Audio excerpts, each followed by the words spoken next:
Varsity Media is the tri-state area's leader in sports media production. We specialize in live streaming. Gargiulo over the middle. He's got a man. It's complete. And Ciolino. See you later. Touchdown, Massapequa. Videography.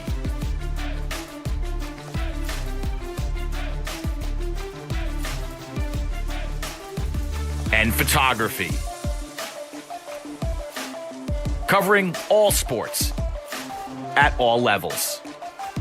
We feature aerial photography and videography, college recruiting videos,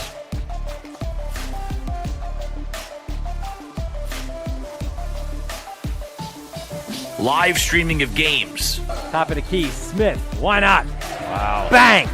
McKee, first down and more! Charlie McKee! Touchdown, Oceanside!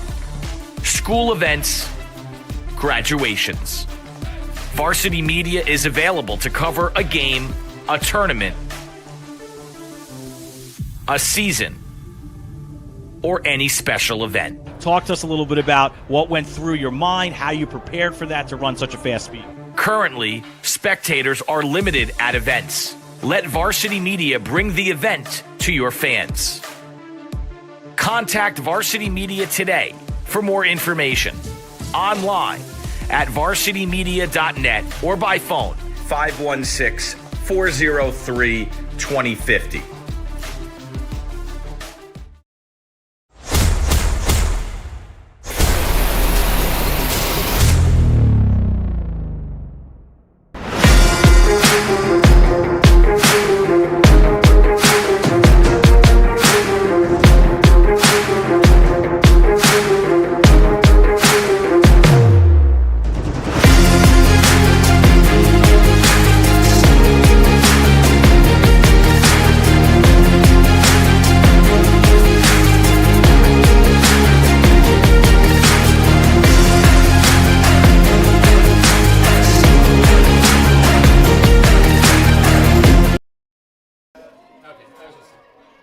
We welcome you to Syosset High School, where this afternoon the Varsity Media Sports Network presents a battle for first place in Nassau Conference A, where the visitors from Port Washington at 9-2 take on the host Braves from Syosset, also at 9-2. Good afternoon, everyone. Dylan Butler here with Dave Franklin. And Dave, we've got a lot to break down here this afternoon before the start of this one. There's one scenario where things are very, very clear. There's another scenario where it's just a jumble. So let's start at the clearer of the two options here. Should Port Washington win this game, first of all, it would be an unbelievable way to end the regular season. You would go and beat Massapequa and then go on the road and beat Farmingdale and Syosset. But if Port wins, you see it here, they would finish first in Nassau Conference A, their first county championship, or their first conference championship, I should say, since the year 2000. Farmingdale, by way of their win over Syosset on Farmingdale, would be the 2 seed, and the Braves would be the 3 seed. Should Syosset win, well, that's where it gets crazy. We'd have a 3-way tie atop the division. There would be a seeding meeting determined by a coach's vote. The 3 head coaches of Port, Farmingdale, and Syosset will get almost like a courthouse, get to sort of state their case on why they deserve to be where they think they deserve to be. They'll vote on it, and then they'll decide. The reason why this all has to happen so quickly is because the postseason starts in 2 days' time on Wednesday. So a lot to play for here this afternoon. No question about it. A lot of playoff implications. Ultimately, Port Washington would love to go in as the 1 seed, as you kind of said, to finish up your season with a road slate, taking down Massapequa, Farmingdale, and Syosset. You're going to go into the playoffs with a home field advantage, a bye, and a whole lot of confidence. Syosset, we saw them fumble a little bit on the road against Farmingdale, where Port Washington was able to be victorious. Syosset really came back into their own with their offense with an 18-9 win against MacArthur most recently, and obviously this is a great opportunity for them at home to mix things up and deny Port Washington the top spot in the conference. So the Vikings come into this game winners of 5 of their last 6, including those aforementioned wins against Pequot and Farmingdale. At Farmingdale on Friday night, they won 9-5. Luke Meyer with 3 goals. Henry Haberman 2 and 1. Morales and Weingart 2 apiece. And really standing on his head in the cage, not only that game, but throughout the season. He's our impact player for Port Washington. It's their goalie, Patrick Kenny. He had 7 saves that were recorded, but watching that game and being on the call for that, it felt like he made many, many more than that. Well, maybe it was more quality over quantity, right? It's not necessarily how many saves he made, but when he made them. There were a lot of opportunities where Farmingdale was working a man up, inching back into the game, had some great opportunities on the crease, and ultimately Patrick Kenny stood strong. You see his stats there a moment ago, 94 saves on the year, so he'll probably eclipse that 100 save mark on the season. He started as a freshman out at Friends, transferred himself to Port Washington. He has been a starter ever since through his high school career. He will go to Fairfield as a student. I'll put an asterisk there because we're lobbying for him to get on that Fairfield team. I think he'd be a fantastic college player. You know, he actually reminds me a lot of Charlie Cipriano, who might be the best goalie in Fairfield history out of Herrick's High School. Maybe there's a little bit of similarities there because Herrick's and Port Washington both wear blue and white. But, you know, ultimately, as you mentioned, if I'm the coaching staff at Fairfield, if I'm Andy Copeland, I have my eye on this kid. I want to maybe perhaps pay him a visit in the dorm as he comes onto campus this fall and see if he's interested in walking on. But ultimately, college lacrosse and college sports is not for everyone. Despite your talent level, some kids just want to have a different experience. So the verdict's still out for Kenny as he plans to go to Fairfield just as a student at this time. Syosset has won 6 of their last 7. Their lone loss in that stretch was that 6-5 defeat at Farmingdale on June 1st.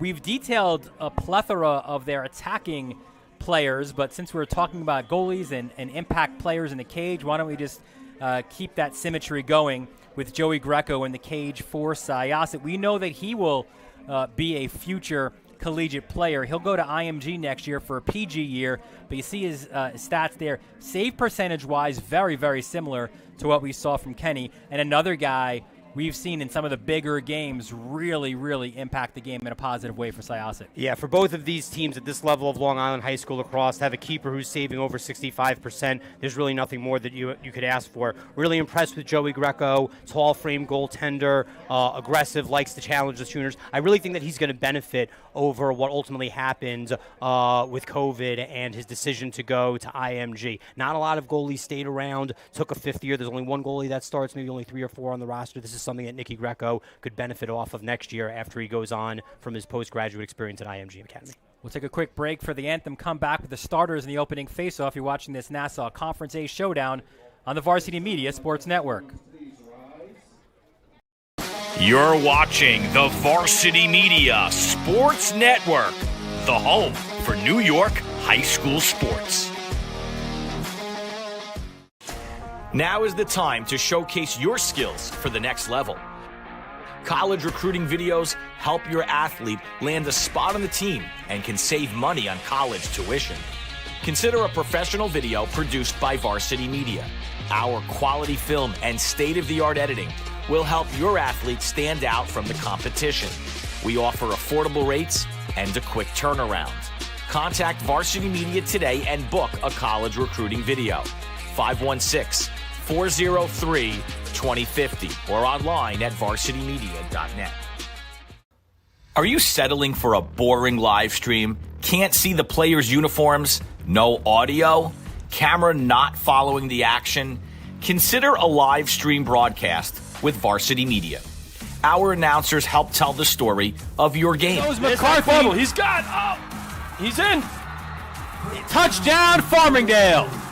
We feature multiple camera angles, guaranteed to capture all the action. Touchdown, Oceanside! Plus added features like graphics, instant replay.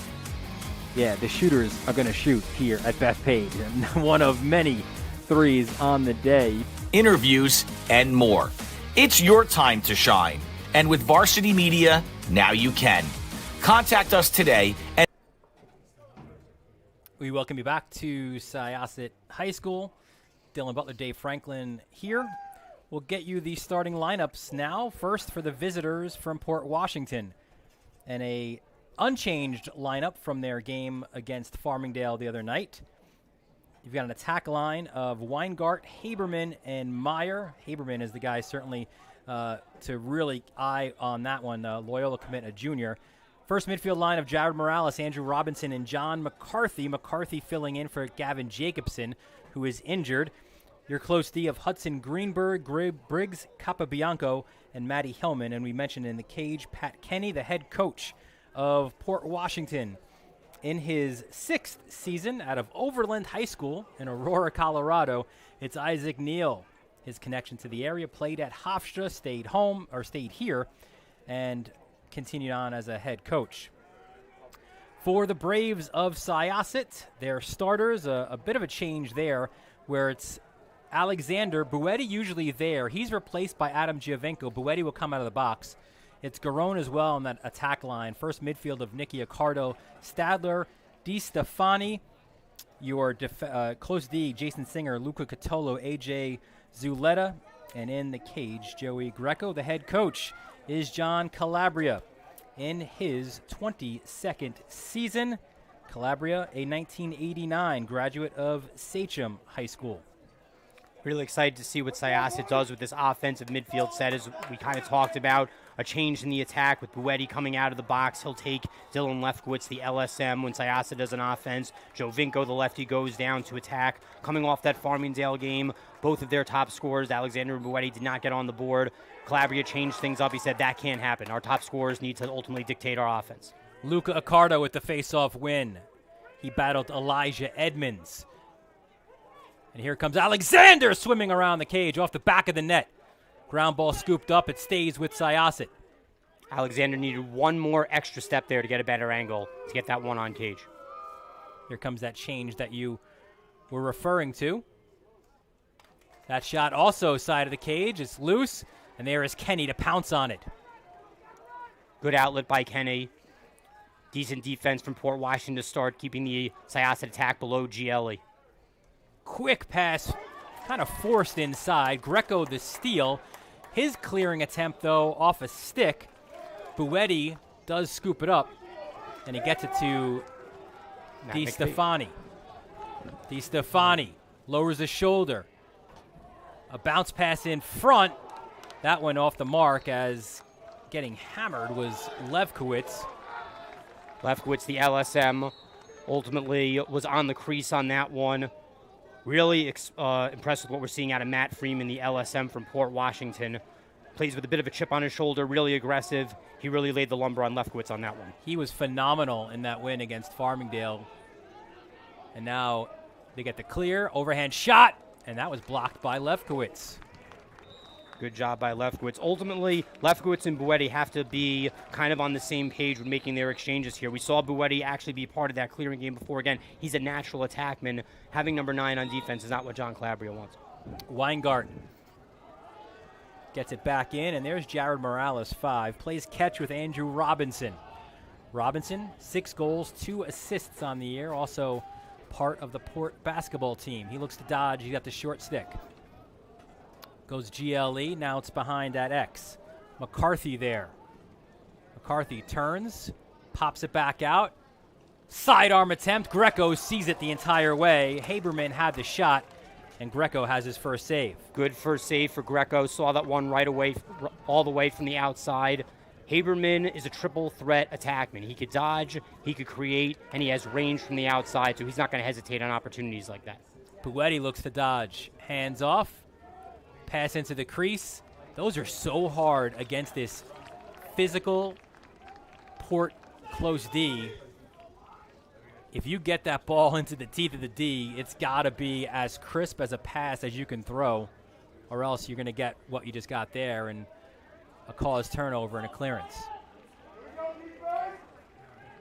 Port Washington, as you said, a young but chippy and aggressive defense. They really do all facets of the game well. They cleared very well in their win against Farmingdale. Again, they're quick to slide and ultimately bring body-to-body contact. The Vikings on defense are a formidable force. Here's Robinson. Good defensive work against him, and he's pushed out. There's Haberman from X. Pops it back out, and they'll again dodge from the top. Good double. Lefty And again, Greco sees it the whole way.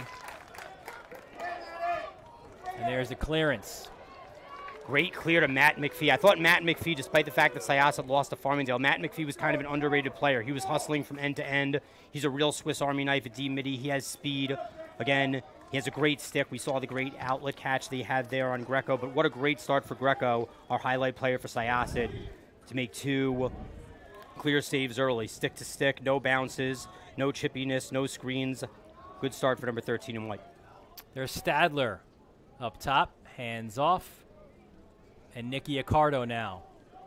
Slide well to him. Accardo now deals with the long pole. He's got to bounce it back to Alexander at X. Tough pass trying to get it to Giovinco. Ground ball scooped up by Capobianco, and here comes Port. I'm so impressed with the way that Port plays the transition game. They were very strong in the clear against Farmingdale. They're 3 for 3 so far in this game. Again, they're very quick to outlet off the goalie. The defensemen always have their heads up. They get it out of their sticks quickly. Other than Friedman, not a lot of them carry it much. Weingart! Straight to the cage. Looked like a missed defensive assignment there, and Weingart capitalized. His 18th goal of the year, gives Port the 1-0 lead. Weingart does a good job here on the wing. Gets underneath his defenseman. Ultimately, the slide really doesn't come. There's a bit of hesitation there by 2 Syosset defenders.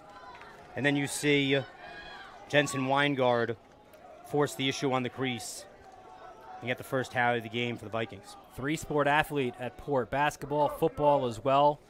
His older brother, Crew, was a 3-year varsity starter on defense. Edmonds, the face-off win. Singer got a piece and a little more of Haberman, and will go the other way. Unsettled. Pole goal? No. Kenny makes a save loose on the crease. And it's picked up by Matty Freeman. A lot of pole action. We had Gattolo bring that one up. Lefkowitz was hanging out on the crease. Now we see Friedman handling the ball for Port Washington. Freeman looks for options and forces a timeout by Port. Good timeout there by Port. Hudson Greenberg in a little bit of trouble. Had that ball by the sidelines again.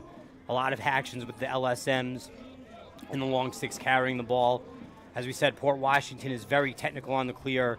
They don't have a lot of turnovers there, so a really smart timeout when their LSM was in trouble in the middle of the field. So far, clears. Port Washington 2 of 3. Sio 3 of 3. You mentioned Port Washington's last game, that 9-5 win at Farmingdale. Well, how about a nice bounce-back win for Syosset as well? They go to MacArthur. They win that one 18-9. Perhaps the reason we're seeing Giovinco here in the starting lineup, well, he had 5-1 in that game. Alexander, 2 and 3. Buetti with 2 goals and 2 assists in that win.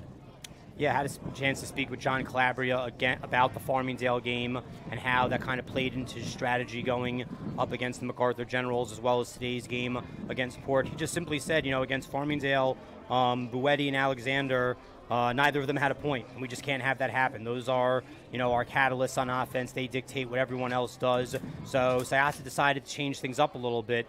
Almost gives me a little bit of PTSD. When I played for Jericho and we played Syosset, Chris Loftus was a very talented attackman who went on to Duke with 2 of his brothers. But again, he was a natural attackman. He wore number 9 just like Buetti.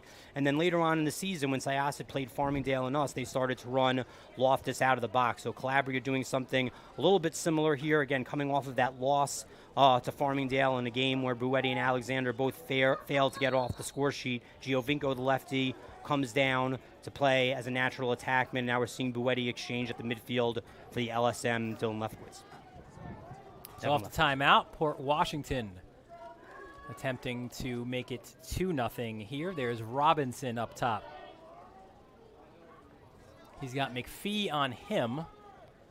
He'll work it to X, and that's where the big matchup will be. It'll be Singer pretty much all game long. Bouncer. Good job by Lefkowitz to affect the shot. A fairly routine save there for Greco, his 3rd.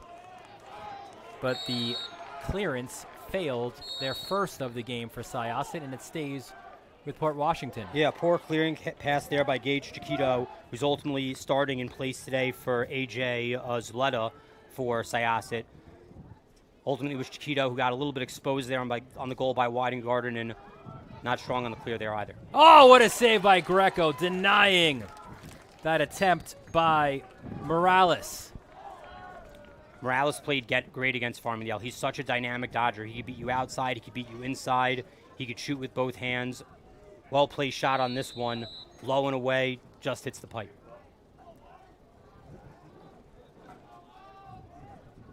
.550 left. So we're midway through this first quarter. Just that lone goal thus far. A lot of Port possession right now. Again, should the Vikings win this game, they finish atop the conference for the first time since 2000. Spinning shot there by McCarthy goes wide. A Syosset win, and all heck breaks loose. A three-way tie. You've got coaches stating their case. You've got a vote happening. Oh, great defense there by Catolo. Goes to Singer, pole to pole. Singer's got the green light. He's picked up well by Morales, and they'll go back to Javinko. And you see Lefkowitz again hanging out on the crease. Now he'll ultimately exchange for Buetti here. Lefkowitz has played a lot of offense in this game so far. Accardo goes to X. And again, the pole work. Capobianco calls turnover, gets the GB. And now Port gets the clearance as well. Once again, Port Washington defense very effective on the clear with the poles carrying the ball. Haberman harassed by Singer. Forces it back out. Bit of a bull dodge, double, ball's on the carpet. Scooped up, spinning, turning, firing, and Greco the save.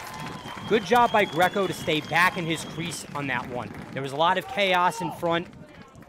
Loose ball. Ultimately, Port Washington came up on it. Very good for Greco to be back on his crease, back on that goal line to make that save. Ultimately, if he was a little bit further out, he might have been out of position to make that save, especially coming off of a low shot. Jacob Shore with that shot. And look at this work defensively. The ride. Timeout, Syosset. Yeah, forces the timeout for the Braves. We'll take it with them as well. Here you see some of that work, spinning in the cage, firing, and Greco. One of his 5 saves thus far in this first quarter. Port Washington leads Syosset 1-0. You're watching this battle for the top seed in Nassau Conference A and the Varsity Media Sports Network. You're watching the Varsity Media Sports Network, the home for New York high school sports.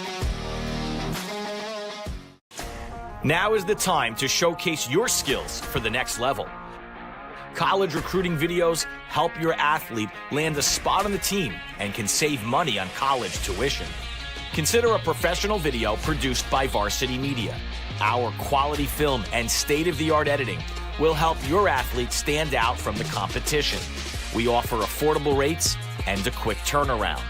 Contact Varsity Media today and book a college recruiting video. 516-403-2050 or online at varsitymedia.net.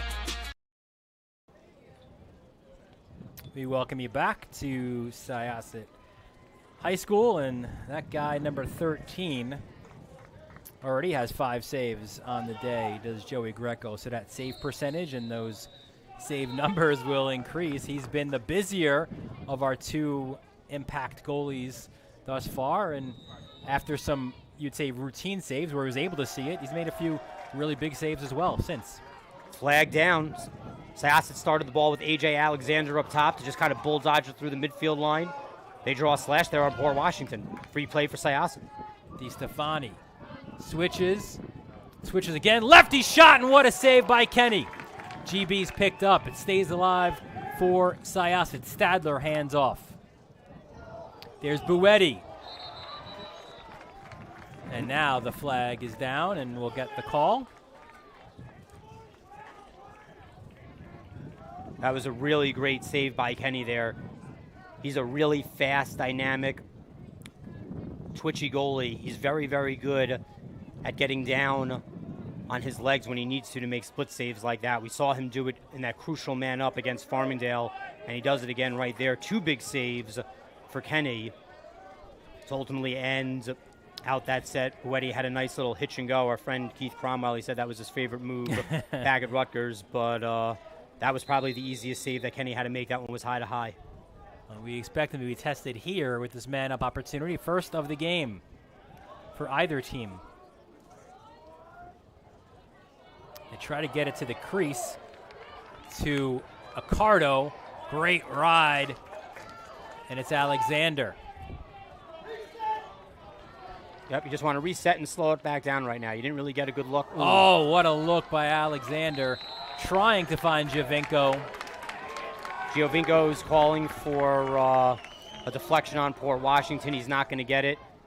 That's really not the man-up set that you want if you're Syosset.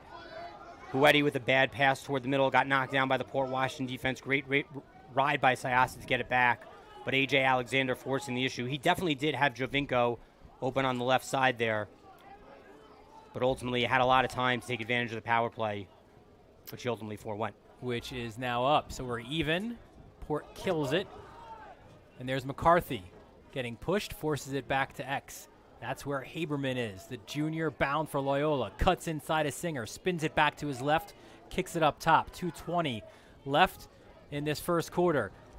Getting a step, and to the goal is Weingart, his second of this first quarter, and Port leads it 2-0. Weingart scored the first goal from the opposite wing, getting underneath of Gage Chicato, this time from the opposite side. Ultimately does the same thing. Beats him hard around, gets underneath. Again, the slide from the short stick, D-Mitty in the middle, comes low, and a really nice high shot by Jensen Weingarten to put the Vikings up 2-0. The slide came a little bit late from Brendan Brotman there of Syosset, the short stick midi that was hanging out on the crease. And now we're seeing the change at close defense. We saw Gage Chicato start on close D in replacement of A.J. Zaletta. 2 goals down. Ultimately, Chicato exposed on both of them. And number 50 will go back in at close defense for the Braves. So no face-off here.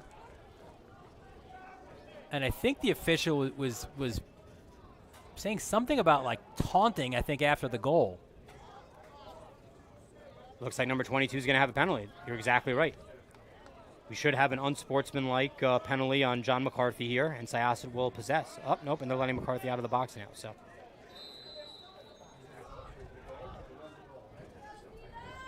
goal was definitely good.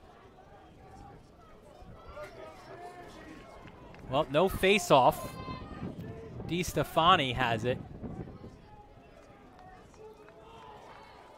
Swings it, Garone.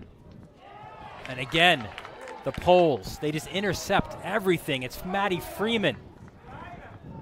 And watch the way they clear here as well. Freeman switches fields, goes to Kenny, over the middle, textbook. Port Washington might be the best clearing team on Long Island. Again, they don't ultimately hog the ball much. They're quick to get it out of their stick. They have great field vision. Kenny does a great job of getting out of his crease. They always seem to have a short stick open in the middle. And man, this Freeman kid is having the best second half of a Long Island lacrosse season I've ever seen. Lefty! And the finish by Morales. 3-0 Port. This matchup between Morales and Lefkowitz ultimately is going Morales' way. Comes straight in on the dodge here, splits them up right to left, shoots this one low to low. That's one that Greco potentially could have had. I'm not sure if that one deflected off of the stick on the turf burner that ultimately found its way in between his legs, but ultimately there's 2 matchups that I'm really excited to see. It's Haberman against Singer, and it's Lefkowitz against Morales. Off the face-off. Still loose. Still loose. It's scooped out of bounds, and it will go to Port. So Morales off of his 14th goal of the year. You've got 1:08 left. You would expect I was about to say, you'd expect them not to be in a hurry, but they want more, and they get more! Luke Meyer, the finish. And the Vikings are rolling. 4 unanswered goals here. Haberman comes right in on Singer, beats him inside, and look how wide open Luke Meyer is on the left-hand side. You saw Luca Catola ultimately try to get across, but not in time. The Port Washington offense really had the Braves extended out. Unbelievable vision and ball movement by Haberman, and a really great shot by Meyer to change levels and bury that one high. A card of the faceoff win, and you kind of feel like you need a response here for Syosset, and instead the ball gets turned over, and Robinson, and now Port, they can get one more. The extra pass. Sidearm shot. Weingart's denied by Greco. His 6th save. Up and down we go now. 30 seconds left in the first quarter. Here comes Alexander. GLE. Alexander denied by Kenny. Ball is loose. And a push will keep the ball with Syosset with 18 seconds left. They'll call it the other way. Port Washington will have the opportunity to possess the ball last here. What a great save by Kenny. You finally see Freeman get a little bit exposed with Alexander beating him inside. Alexander gets to the doorstep, fakes high, goes low, and Kenny again with one of his miraculous split saves. We saw him do it 2 or 3 times in this game. He did it against Farmingdale. Long pass down for Haberman. That goes out. Not sure if Matt Freeman needed to do that. You had 18 seconds. Not sure if you needed to force a long pass. Syosset now has time. Here's Alexander. Low shot, bounces wide of the frame. What an opening quarter for the visitors from Port Washington. Jensen Weingart with 2 goals. You got a goal from Morales and another from Meyer, and some terrific goaltending as well by that man, Patrick Kenny. You add that all up, and it's 4-0 for Port. Second quarter coming up after this. You're watching this battle for first in Nassau Conference A on the Varsity Media Sports Network. You're watching the Varsity Media Sports Network, the home for New York high school sports.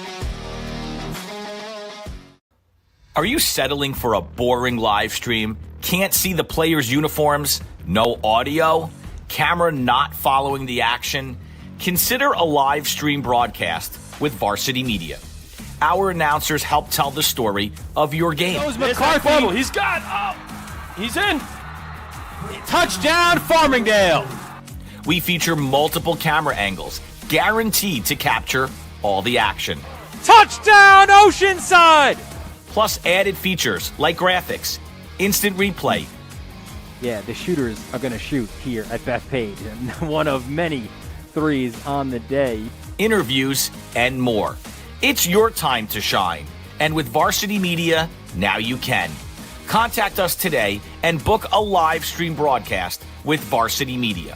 Online at varsitymedia.net or by phone 516-403-2050.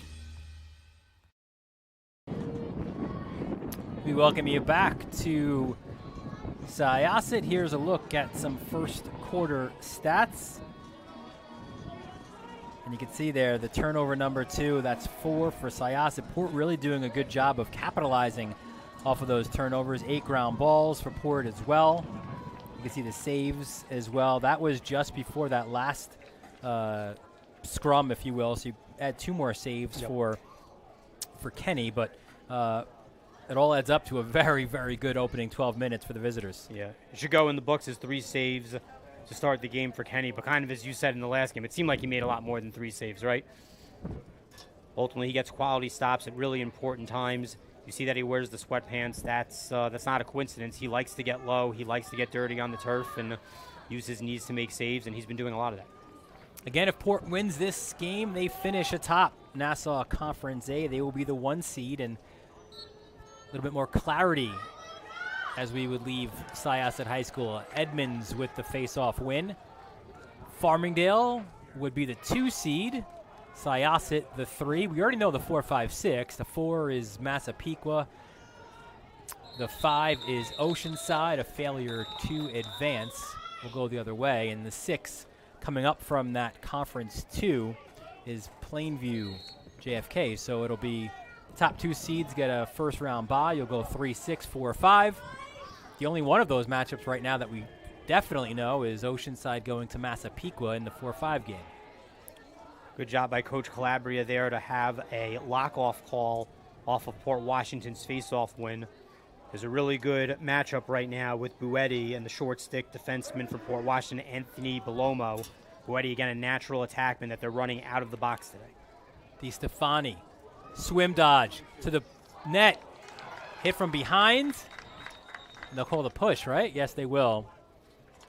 It was against Robinson, so Syosset maintains possession. I think Patrick Kenny might have gotten a piece of that one on the far side with the end of his stick or his foot. Alexander back up top to Nicky Accardo. Lowers the shoulder. DiStefani to X. Turning, firing, and scoring is Danny Garone. Syosset getting a goal when they really need it from none other than Danny Garone. He was really the only Syosset player that had anything going in their loss against Farmingdale. You see DiStefani move it to Garone. He takes Quatolo right to the rack, dodges up top, gets his hand free, and is finally able to solve the puzzle that is Patrick Henny on the sidearm, far side bounce shot. For Garone, his 21st goal of the season. And a pivotal one at that for Syosset. And then you magnify that with a win by Accardo at the faceoff X. Accardo really didn't have his best game against Farmingdale. He was really expected to jump off the sheet in that game. Didn't get off to the best start today either. Alexander bounces it. You love some of these individual matchups, right? We just saw Freeman on Alexander. Oh, and a poor pass attempted by Garone trying to find Buetti. Garone a little overexcited coming off that pass. Again, that's not a possession that you want to give up. It was a crucial face-off win by Accardo. Buetti had just stepped on the field to play midfield, and man, do I love to see number 33 in blue run with that long pole across the 50-yard line. Yeah, Isaac Neal thought at the start of the year he was definitely going to be the most slept-on player in Nassau County, a transfer from St. Anthony's, Matt Freeman. I'm not sure if he's so slept upon now. He has been lights out all year.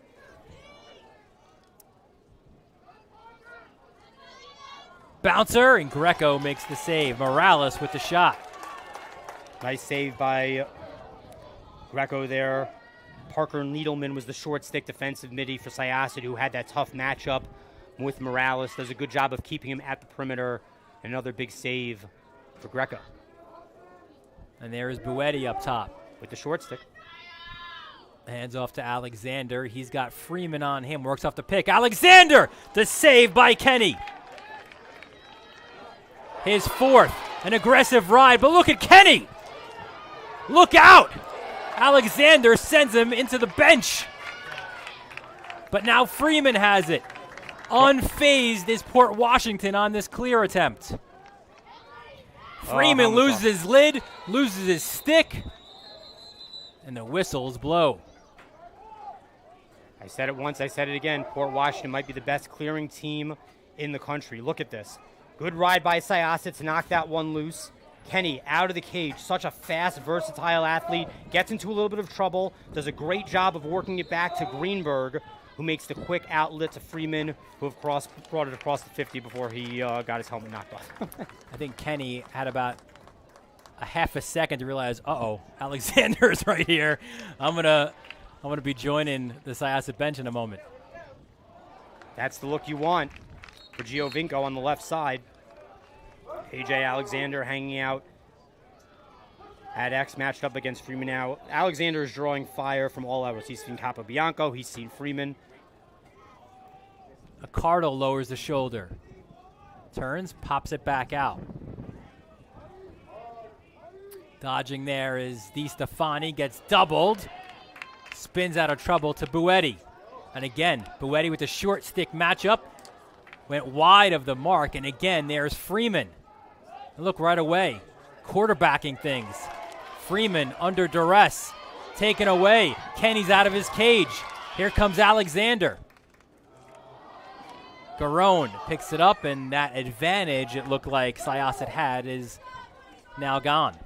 Well, Freeman's poise behind the net trying to clear that ball was really impressive, ultimately until it wasn't. Accardo. Goal! Giovinco!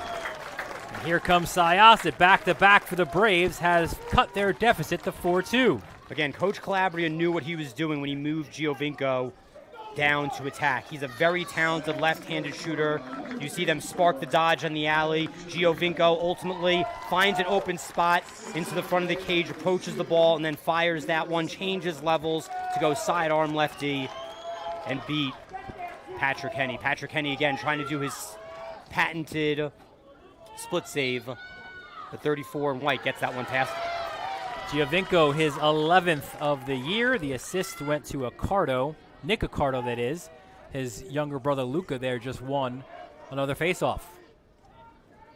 So Syosset looking to chip away.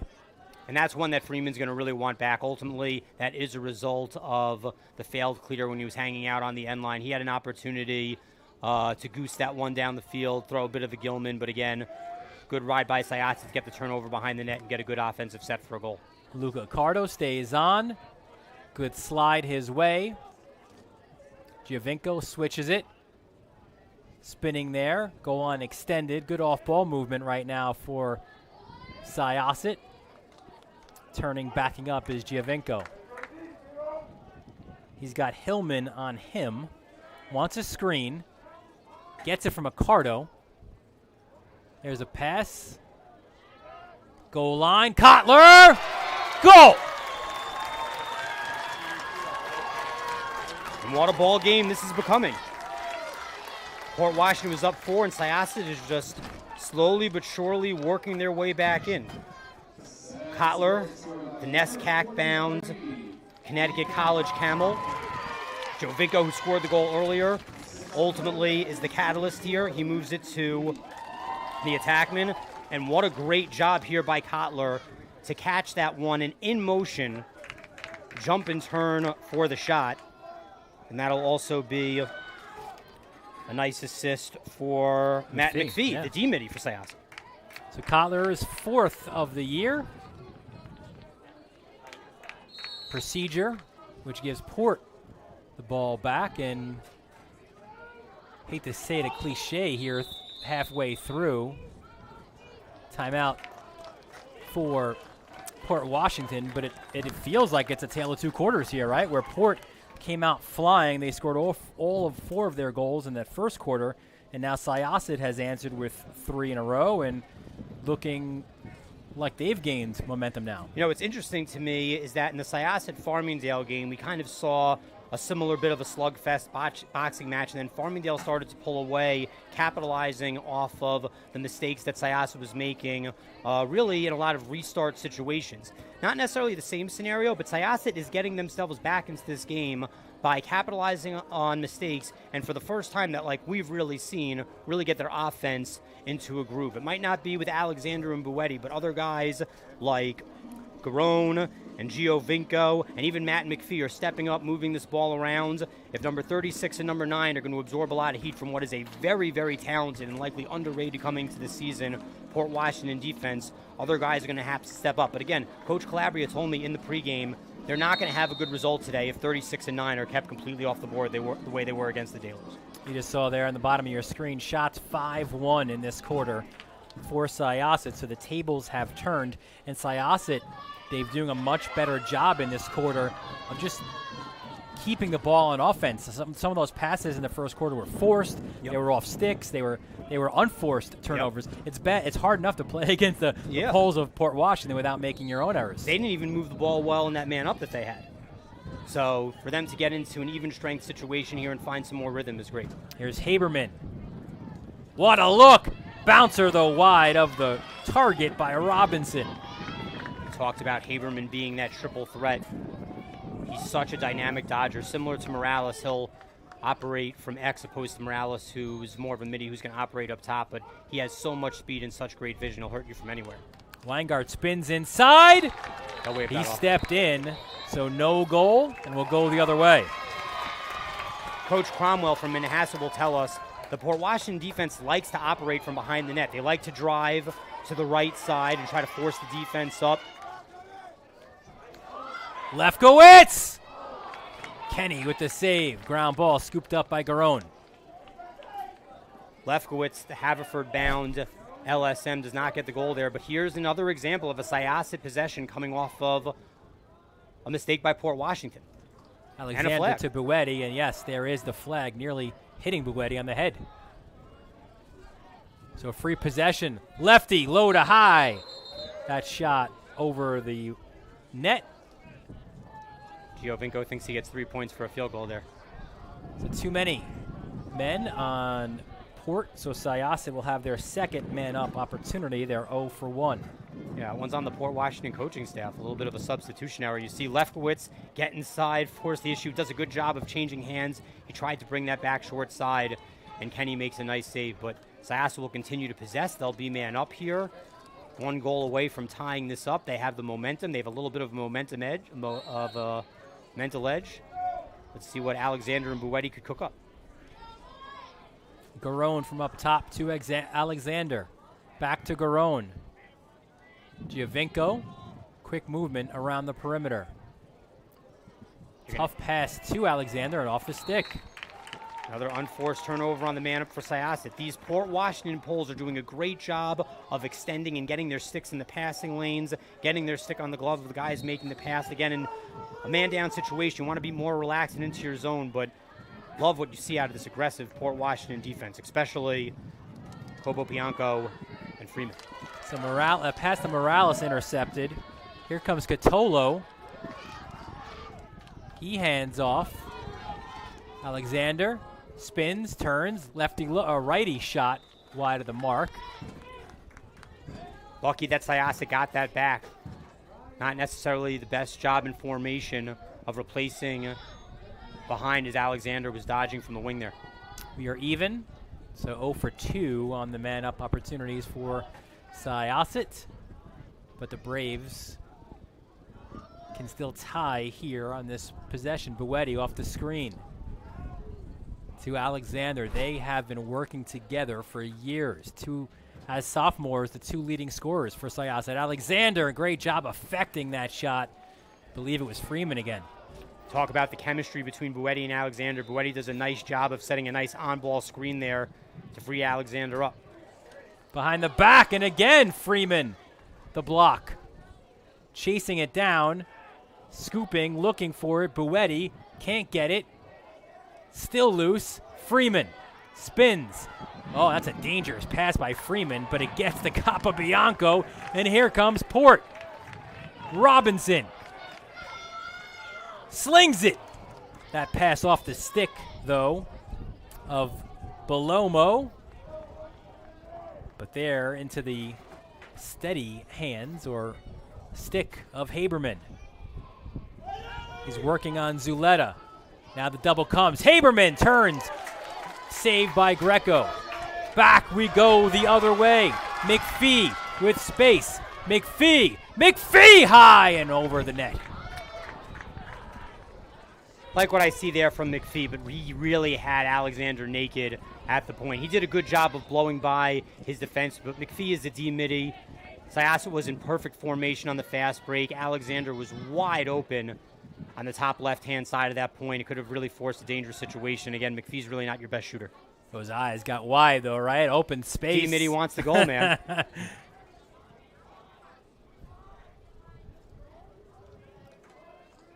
Garone tries to get inside position, kicks it back out. There's Kotler. He's got the last Syosset goal. DiStefani. Oh, and Kenny the save. went off the crossbar. And look at this ride, Alexander. But here comes Schur. Jacob Schur pumps the brakes. Good job by Kotler to get back there. Again, he's a throwback two-way midi. They're going to appreciate that at Connecticut College next year. His brother was a star here, and look at the interception. DiStefani. Up and down we go. DiStefani gets in, swims. DiStefani! We are tied at 4. That is a huge, huge, huge energy goal. DiStefani had about 5 swim moves during that set. Does a great job here. First of all, he forced the turnover, picked up the ground ball, came all the way down the field. I think he's going to beat 2 guys here. Here's the first one on the swim move. Everyone starts to collapse on him, and a great off-stick bounce shot by Steven DiStefani. DiStefani's 18th of the year, and we are tied at 4. Accardo, the win, and how about a push and a flag now against Edmonds? It's all coming together for Syosset now. Luca Accardo is winning face-offs. They're drawing penalties. It's really important for Syosset and this next man up to possess, not throw the ball away. They're 0 for 2 on that. Ball game's tied right now. You can take a lead going man up. You have all the momentum. Kind of like in a reverse situation that you were in against Farmingdale. A lot of things to manipulate here for the Braves offense. Accardo. Nicky Accardo, the Stevens Tech commit, 3-year varsity player, will back up, and he'll start his dodge from like the 37. Turns, hands off. Giovinco, he's got the pole. Goes to his left, wants a pick. Goes to Garone. Here's Alexander, the Providence-bound senior. He also works off a pick, spins off another defender, feeds in front, and that shot wide of the mark by Accardo. Port Washington, Hudson Greenberg made the slide there, and ultimately Luca Accardo was wide open for Syosset. He just bounces that one over the cage, but now Syosset will go on the man up, and things are starting to open up for 36 and white for him to create here. So off the push, it'll be a 32nd man up. Third man up opportunity for Syosset. All 3 now of the 32nd variety. So you saw there Greenberg kind of got lost guarding A.J. Alexander. Accardo was open in the middle, just unable to finish. We approach a minute left. We're tied at 4. The look, the shot, and the goal! Garone, the finish. Buetti, the assist. Man up goal gives Syosset the 5-4 lead. Love to see the Syosset offense finally click. Settled man up situation, crisp passing, they keep it on the left side. Giovinco gets it down to Garone. Nobody picks up the cutter. And Daniel Garone makes the finish off of the assist from Joe Buetti. Joe Buetti was the attackman hanging out down low on the left-hand side. Got some crisp ball movement from Giovinco. Buetti finds Garone inside. Garone scores his 2nd goal of the game. And now the Braves are up again. Coach Calabria said we can't have a game where 9 and 36 stay off the score sheet completely. So Alexander has really yet to find his opportunity to score, but Buetti, who really struggled against Farmingdale, coming out of the box today, doing a lot of different things, gets a key assist on man up and carries it in now. Now Greenberg with the turnover, and Syosset will use this timeout to really set up this last possession, this last opportunity. You mentioned 2 goals on the game for Garone, but look at how important they are. He got the one to start this quarter, so he starts the rally right after a helter-skelter, nervous opening 12 minutes, and now he's put his team up. 2 huge goals by Garone, a senior who, you know, Calabria says he can dodge from X in the wing. He likes coming off of picks. They use him in the crease because of his ability to finish there as well. Yeah. I mean, that was just textbook man up. Garone was playing the top of the zone on the man up. He moved it to Giovinco. Giovinco moved it down to Buetti. As the ball was moving to Buetti, Garone just kind of sneaks down there on a little bit of delayed cut. Easy catch and finish. So you see the huddles, and Isaac Neal, the head coach of Port, they've not been a team really to have some of these mistakes. And even when they would get penalties or flags against them, you know, again, with the aggressiveness of their polls and how well they play defensively, it usually works itself out for them. But you can see there are 7 turnovers in this second quarter. That's an astronomical amount, and it's not typical of what we've seen from the Vikings this year. And it all started with Freeman down in the corner. Remember when he was playing quarterback? He did a great job of scooping up the ground ball. He slow played things a little bit. He wasn't too fast to get rid of it. And then ultimately he was a little bit too slow. Syosset got the turnover and got themselves right back into this one.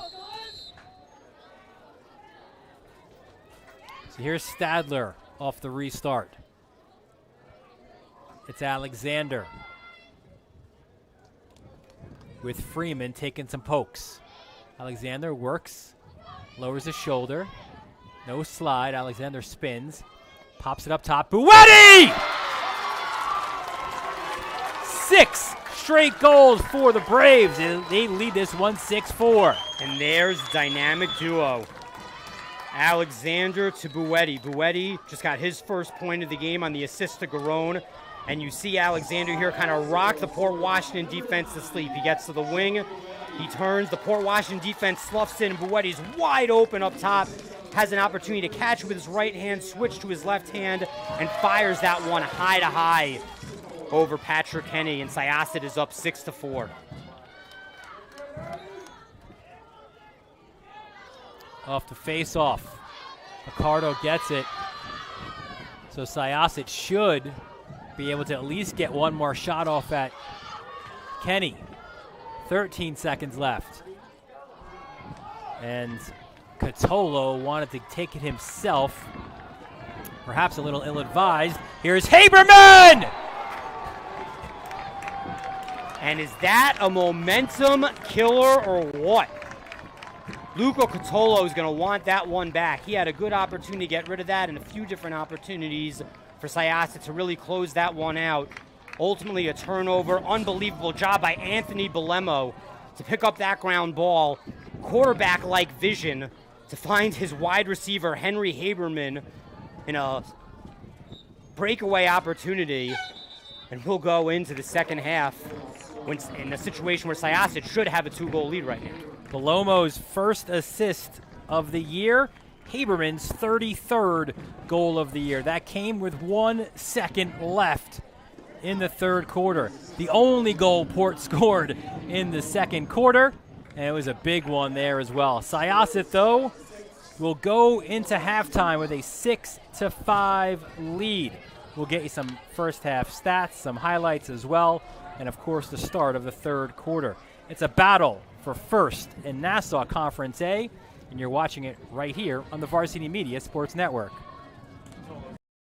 You're watching the Varsity Media Sports Network, the home for New York high school sports.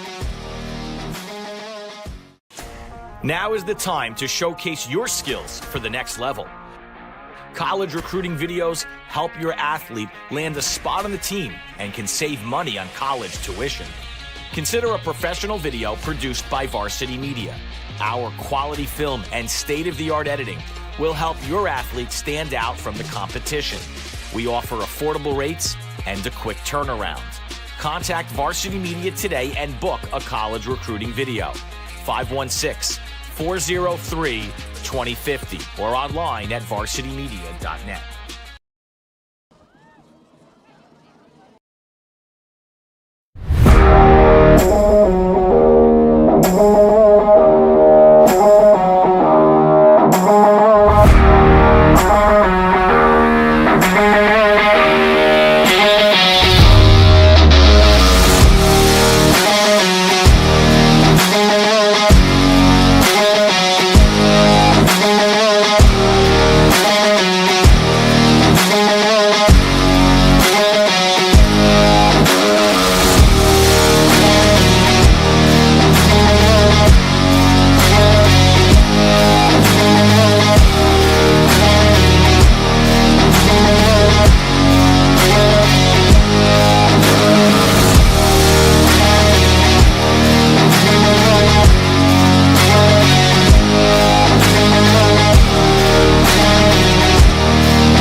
We welcome you back to Syosset High School.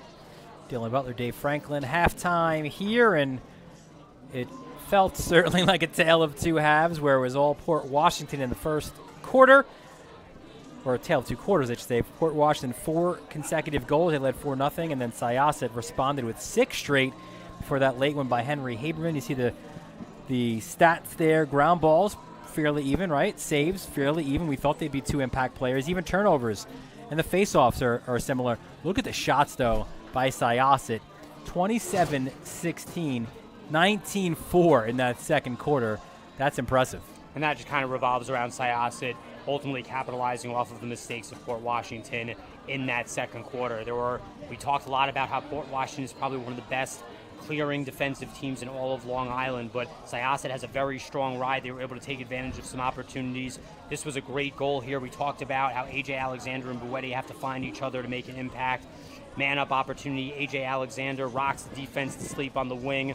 Buetti's way, way wide open at the top, able to change his hands and do what he does best, to fire a lefty howitzer high-to-high past Patrick Henny. And then you figure, right, Syosset gets the ball back, and they'll go into the quarter or into the half with a nice lead, a lot of positive thoughts. And then this happens where Catolo went for the glory, and it results in a terrific long pass by Belomo to Haberman at the crease. That was with 1 second left. So you would have had 6-4 Syosset. Now it's 6-5, and maybe Port's feeling a little bit better about themselves and saying, look, we absorbed maybe their best punch is probably what they're talking about, and we're only down a goal. Yeah, no question about it. That end, the way that the half ended was a huge, huge momentum blow for Syosset, who worked so hard in order to get the formidable lead that they did in that second quarter. Anthony Belomo, I think, is a really talented junior short stick team midi wearing number 9. He looked like Drew Brees there, throwing that outlet pass to Henry Haberman, who's not going to miss breakaway opportunities like that. So, again, when I'm thinking about that last stanza, Luca Catolo got a little bit selfish trying to carry that ball over the 50. He had a lot of opportunities to dish that off to his offense. Maybe even Syosset is up 3 goals right now, but Catolo going to Quinnipiac University to play for Mason Poli, one of the smartest ball-carrying defensemen in college lacrosse history, having played for Mike Pressler Bryant. If Coach Poli's watching this game and he sees Catolo on campus in the fall, he's like, listen, that Port Washington game, man, end of the second quarter, you got to give that rock up. So here's what we know so far, right, in Nassau Class A. Here's your first round matchups. We really only know one, where it's Oceanside going to Massapequa. They're locked in at the 4 and the 5. Plainview JFK also locked in at the 6. They faced a 3. Now, why is the 3 a TBD? Because it all depends on this game. If Port Washington wins, well, they're the 1. Farmingdale, by virtue of their win over Syosset on, Friday, would be or Wednesday, whatever day it was. Farmingdale would be the 2, Syosset would be the 3. Now, Syosset wins, it's all up for grabs. We won't even know that until the coaches' meeting tonight out at Farmingdale. We do know the rest of the playoffs, though, and that's your first round. And these games are on Wednesday. Another reason why you want to avoid being the 3 seed, right? You want to get that bye as a 1 or the 2. And you see the rest of the way, semifinals at the higher seed. So, like, if it's chalk, you've got 1-4. Yep. 2-3, so those 4 big dogs, if you will, of Port Washington, Syosset, Farmingdale, Massapequa, in whatever order you throw them in, they would be battling on campus sites and in the final out at Mitchell Field under the lights on the 15th. So it's all to play for here for these 2 teams. Maybe we'll know more about where we stand. Maybe we'll know less after the next 24 minutes. We're either going to know everything or we're going to Kangaroo Court in Farmingdale. That's right. By the way, the Varsity Media Sports Network will not be broadcasting this coaches meeting. We lobbied. We did not get that opportunity. That would have been fun, though, right? It would have been. Get some extra insight. Accardo! Forget the face-off, get-off. It's the face-off and score. That's the way you want to start the half for Syosset. Again, you know that Coach Calabria and the defensive coordinator is not happy with how the half ended, with Haberman coming in on the breakaway. But man, are we seeing Luca Accardo really start to turn things around here in this game. Since the second quarter, he's been on fire. We saw him struggle against Farmingdale. Didn't have the best first quarter in this game, but now the Binghamton-bound face-off man has really been showing his true colors. And for him to take that one all the way to the rack to now get Syosset the 2-goal lead back is pretty big. And another face-off went right to himself. And so he scored his 9th goal. You see this change, too, at the face-off X, where it was Edmonds in the first half, and he's at the end of the Port bench. Maybe that had something to do with that penalty. Massia, 31, in taking that face-off for the Vikings. Syosset will possess here. Biello does have a short stick matchup against Andrew Robinson. That's a good guy to dodge on. He's an offensive midi. DiStefani gets the cross-check, continues, spins, goes up top to Buetti. There's the switch to the pole. He gets the first defender, and good slide back to Alexander. Now he'll look to go from the top. A little shimmy, a little shake, and that shot blocked in front. Looked like it went off of Robinson, and it's scooped up by Garone. DiStefani back out to Alexander. We've seen him throughout most of this year operate from X. Now we're kind of seeing him all over the place, wherever he can get himself free. DiStefani switches hands. Swim, nothing doing. And a ward was called, so we'll go the other way. Good defending there by Hudson Greenberg. Cardo went with the swim move. Ultimately a little bit too much action with his free hand. Ref calls the ward, and now it's going Port Washington's way. Belemo, the human ball taxi. He would have been, the intention for him last year was to have a big development year on varsity for Bellomo. Obviously last year didn't happen for anybody, so he's a guy who's got a great lacrosse IQ, and this has sort of been both a development year and also a year where he's got to log some important minutes and score some big goals. Greco, a big save there to deny Meyer. Great save by Greco. Great outlet pass to get this clear going with speed. Great way to start the half for Syosset. Fogo goal right off the whistle. Greco makes his first save. Good job by Hine. Short stick D midi. He comes off now for Buetti. Good look to X. Garone, the feed, the lefty look. No backup. Giovinco missed it, and as you mentioned, no backup, so we'll go the other way. Syosset, though, having some success here with their ride, so they'll continue to do so. Kenny forces one, and a terrific catch by Robinson. Vikings didn't want to waste any time on that one. Again, they know how to clear well. Syosset did get a little bit stronger on the ride and really brought themselves back into this game, capitalizing off mistakes from that. Kenny found the open midi through a high pass. Thankfully, they were able to come down to it and settle it back in for their offense here. 5 is Jared Morales, a Stony Brook-bound senior. There's Weingart. He had a great start. And again, Greco, the denial. Here's Haberman. The look, that's a tough pass. And it gets into the pole, or the stick, I should say, of Greco. And here comes Syosset. Outlet pass to Matt McPhee. A.J. Alexander wasting no time. Tough pass into the feet. Buetti, the extra pass. Good ball movement again from Syosset. Syosset's playing a lot of their offense in a 2-2-2, and that's where they're getting caught in these vulnerable situations where they're not backing up their shots so much. As you said, Alexander usually likes to operate from behind.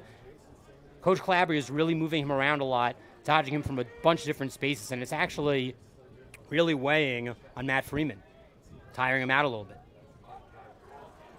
Garone getting whacked by Capobianco, goes inside. Kenny the save, and it would have mattered anyway. He lands in the crease, so we'll go the other way. Goal wouldn't have counted regardless. Good for Kenny's confidence to touch the ball there, and here he goes. Kenny has done more running than some of his midfielders today. Hands off. And it looks like Port will get the clear. Again, a 2-goal game. That's the largest lead for Syosset. And they've had to battle back from a 4-0 deficit after the first 12 minutes. The thing that you have to understand is Jensen Weingarten is no longer going against Gage Chikoto. He's now going against a much better defender in A.J. Zaletta. It's a much different look for him and a much harder matchup for the Port Washington attack. Singer initially did a great job on Haberman, but they were called for a hold, so the ball will stay with Port. Officials traffic copying here to make sure it's on the right side of the field. That's where Haberman is. And wherever Haberman is, you're sure to find Jason Singer. Joe Buetti playing defense in midfield. Stepping up on the slide right here. Meyer pushes back up. Step down. That was blocked. I think Buetti got a piece. That was Buetti, the natural attackman who was really just going to play offensive midi coming out of the box for Lefkowitz. Two good defensive plays there. Haberman with the ground ball. He's got Singer again all over him. Turns back to X. Loyola versus Cornell, Ivy League versus Patriot League. Here's McCarthy. Up top. Extra pass. Here's Meyer. Lowers the shoulder. Draws a double. Back out to Weingart. And Syosset stepping up the defensive intensity here. Here's Buetti. Meyer. Jamming up the hands. Up. Meyer gets a turn. Kick save by Greco. Into the stick of Catolo. Catolo absorbs the check and does the right thing there. Hands off. Lefkowitz. Pole goal. 8-5 Syosset.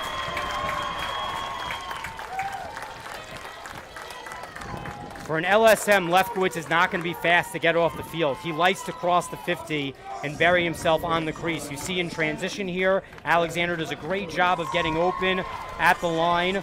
You see Lefkowitz get lost a little bit playing wide receiver. A.J. Alexander is going to get another apple for that one.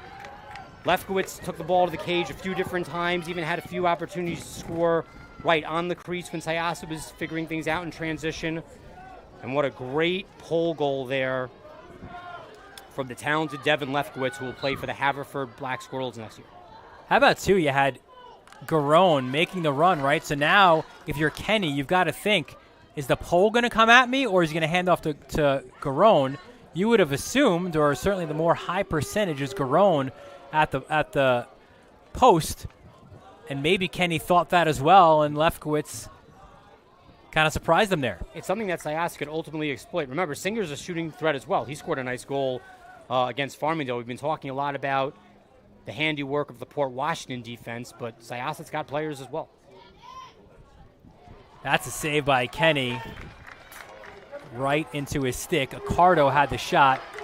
Here comes Port. Robinson lowers the shoulder. Robinson! Run and gun Robinson. That's one that Greco's really going to wish that he had back, but ultimately this is sparked off of the quick clear by Patrick Henny. Robinson does a good job of chasing this one down, brings it to the middle of the field. Ultimately, Dylan Stadler was on an island playing defense, and a really good shot there by Andrew Robinson to sneak that one through the legs of Greco. Robinson bought himself some extra time there as well with that look, like he was going to pass it off to his left. Gets his 7th goal of the year. Neil calls Robinson the motor of our team. Here comes Port again. Haberman. Doubled. Still has it. Haberman!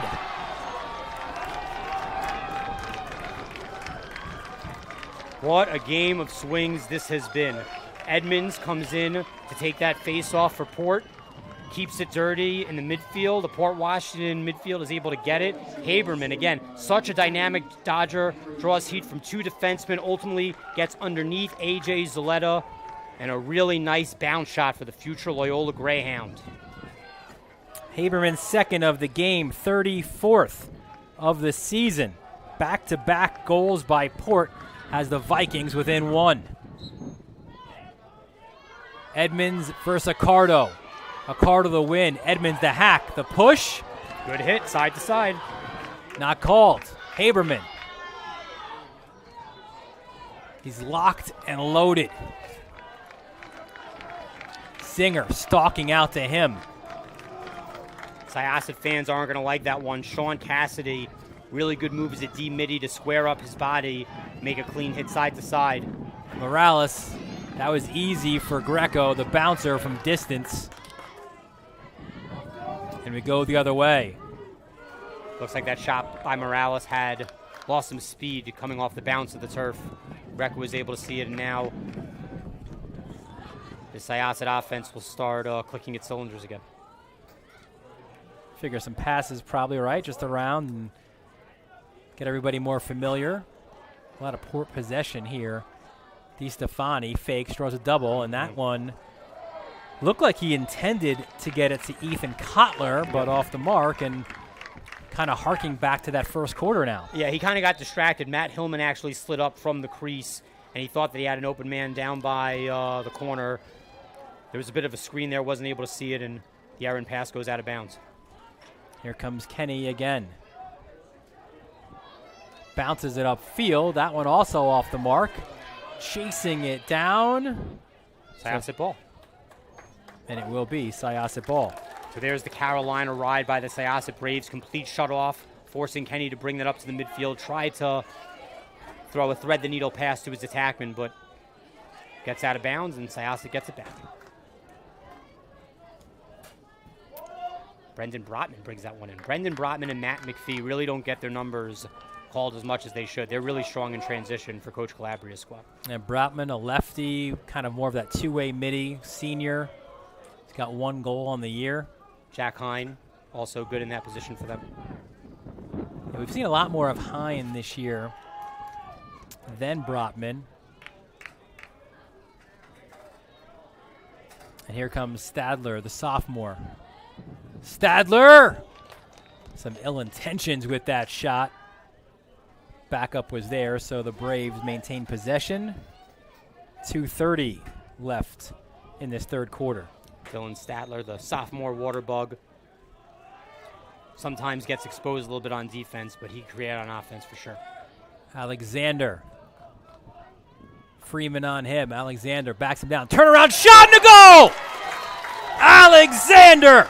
It's 9-7 Syosset. If you put the boss in his office, he's going to do work. We've seen Alexander spread out this Port Washington defense in a variety of ways. Here we see him in his comfort spot, dodging up the left-hand side from behind. Question mark dodge, beautiful bounce shot to beat Kenny into the top corner. Again, A.J. Alexander is predominantly an ex-Dodger, but Coach Calabria has been moving him around a lot in this game. It's really been wearing on the energy of Matt Freeman, who we know likes to run with the ball and carry it himself. You certainly can't fault Freeman, right? I mean, he did No, everything definitely possible. You want it to be a difficult shot, and he pushed out Alexander. And No, they're just firing at Freeman like a torpedo. Yeah. Every angle. They're just going to tire him out as much as they can. He's probably one of the most explosive defensemen in the county at this juncture of the season. He played unbelievable against Farmingdale. He had a great first half, and now they want to wear him out as much as possible. And then they want to give rest to some of their first-line middies. See Brotman back in again. Alexander, the hot hand. Turns, gets inside. Oh, what a save by Kenny off the stick. Good recover by Syosset. 43 is Kotler. Turns on the short stick. Robinson. Kotler extends that stick out, takes a whack, loses it for a second, gets it right back.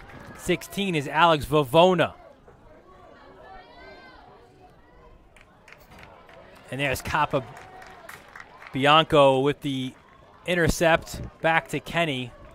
With the exception of Capo, Bianco, and Freeman, a lot of these other Port Washington polls are a bit on the scrappy side. Now here comes unsettled here for Syosset. Garone, the pass. Oh, the crease look to Good Alexander. You got to like that. You could hear it from the sidelines. The Syosset fans wanted Brendan Brotman to be a little bit less selfish. Alexander was wide open. And how about that work there, too? The unselfish work by Alexander. A little push and make sure that your buddy can get the ground ball. And now with 30 seconds left in this quarter, you would think Syosset here could hold for the last. So they don't want to give up a goal with 1 second left. Ocardo gets the shorty matchup. Goes to X. Garone off a stick. And a Ward. Oh, no, the official saying my bad. I thought he was pointing to his chest like a Ward. Yep. But instead he's just saying my bad for the whistle. I think he meant to call a push with possession on Briggs Copabianco and thought that Syosset ultimately lost possession. So they'll restart this here with 5 on the clock. Alexander won't even bother. He takes a shot from Freeman, and Alexander just rolls the ball back to him. Freeman tried to throw a rusty canoe there. Whoa, they're calling. The ball. Yeah, they're going to call it. I think that's a little, I don't know. I think that's a little bit too much from the officials. The flag came right at the end. You got to let the kids play. I mean, it's a physical, emotional game. We saw that earlier after a goal as well. Some chipping and some chatter, and this one will go against Alexander as well. And look, when you're battling a pole like Alexander does, you want to get in maybe the last word, the last shot. That shot beat Freeman, and he lets him know it as well. We go into the final 12 minutes. It's Syosset with a 9-7 lead. This battle for the Nassau Conference A championship will be decided when we come back on the Varsity Media Sports Network. You're watching the Varsity Media Sports Network, the home for New York high school sports. Now is the time to showcase your skills for the next level. College recruiting videos help your athlete land a spot on the team and can save money on college tuition. Consider a professional video produced by Varsity Media. Our quality film and state-of-the-art editing will help your athlete stand out from the competition. We offer affordable rates and a quick turnaround. Contact Varsity Media today and book a college recruiting video. 516-403-2050 or online at varsitymedia.net. And we are back here at Syosset. Some developments there at the very end of the quarter. We saw Freeman giving a few whacks to Alexander. Alexander rolls the ball back, and you can see the conversation now as well with the Syosset coaching staff. And look, I agree with Calabria here. That's a non-call against Alexander. Now, he's not in, but what it does, like we saw earlier, it gives a free possession now. No face-off, so Port Washington gets the ball. And again, Alexander's been doing a good job in the clearing game, getting up to the 50-yard line to give his teammates an outlet. He's fast and he's a force, so he does a good job of bullying that in there. And now he's off the field for this stanza. And look, there's a lot on the line here. Haberman goes high, and I'll say it again. It's a physical, it's an emotional sport. If you're getting some whacks as a short stick, why not? You can give it back to him somehow. And I think the official is just, enough with trying to listen to what's happening and these little ticky-tack. And they've done it now both ways. Yep. Let the kids play. Yeah, unless A.J. Alexander said something that we didn't hear, there's just no reason to make that call. Haberman up top, acting as a quarterback, getting Morales into motion. Lowers the shoulder. Haberman. That's a great pass behind the back. That shot by McCarthy off the frame.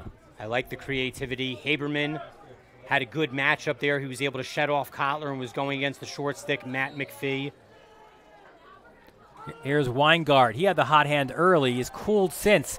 Swim dodge. That one blocked by Nick Accardo, and it stays with Port Washington. And again, the big difference from Weingart is that he just has a much different matchup now. To start the game, Gage Chicato, number 27, was guarding him. Syosset has since made a change to bring A.J. Zuetta back. Bouncer wide by Morales. 9Q. We'll now have Weingarten dodge from X right against Zuetta. 9-7 the score, and again, if Syosset wins, it is chaos in Nassau Conference A. Good ball fake. Weingart gets inside position, doesn't land in, also doesn't get the shot on, and interception by Singer. Clearance, though, failed. Morales out at midfield. Absorbed a few whacks by Lefkowitz. Morales fires, saved by Greco. Man, Greco's been on fire since the second quarter. Making saves from every angle again at key times. That one was off stick, blocked it off the hands. The way that Morales ran that down and brought it back into the offensive zone, again, could have been a big momentum shift if the Vikings were able to get that one on the twine there. Here's McCarthy. Works at the goal line extended. They've gotten some looks. And here's Haberman now pushed out. Haberman a bit inverted. Oh, what a look! And what a save by Greco. Syosset burns it the other way. Fast break. Accardo, the extra pass. Goal! Waved off. Alexander landed in the crease. I'm not sure if we can get a replay on that. Maybe his toe did touch the line. It seemed like he landed it afterwards, but man. Robinson, Di Stefani. And Di Stefani comes away. But back we go to Port. And a wise timeout here by Isaac Neal. Is this Long Island lacrosse or what? All right, here's your other look. Gets it down. Absorbs here.